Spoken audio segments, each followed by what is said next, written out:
Some time ago, long time ago, during your high school years, you was actively recruited by Colorado. Correct. Does that have anything to do with the soft spot you have for them?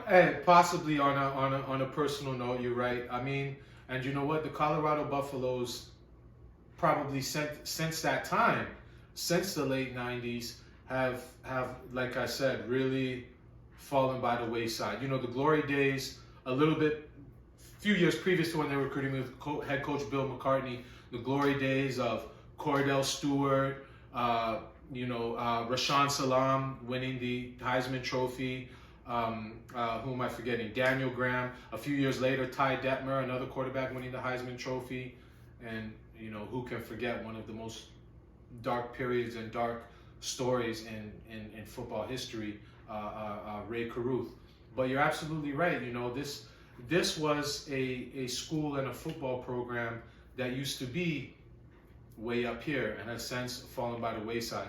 But say what you will about Coach Prime, there's no question that he delivered a jolt of adrenaline both to Jackson State and to the Southwestern Conference as a whole, and he's obviously already done the same thing for the Colorado Buffaloes. When was the last time the Colorado Buffaloes were at the top of the news cycle and everybody was talking about them? Like I said, it's probably been about 25, 30 years, as you alluded to previously. But it will be interesting. We were talking about this earlier.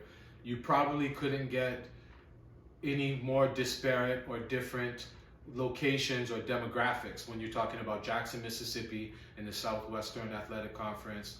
I believe about 95, 96% African American in terms of the enrollment at the university compared with Boulder, Colorado.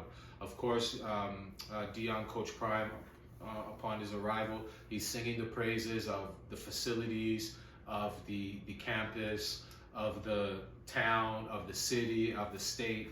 And in all honesty, I think the local media is so happy and ecstatic because it will shift the focus from the absolute terrible and pitiful performance of John Elway's Broncos, Nathaniel Hackett, the head coach, who was in way over his head, and if we're being honest, Russell Wilson as well, the wayward quarterback who had just left, the Seattle Seahawks, the only pro franchise that he had known, for supposedly greener pastures in Inglewood, Colorado, with the Denver Broncos, and it has not gone as planned.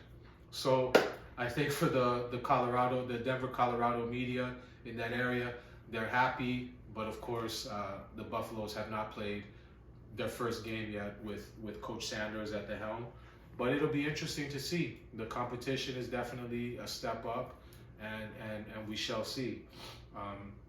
So I can't wait to see, but definitely a jolt of adrenaline. Joel, he's a high-profile guy. He's an iconic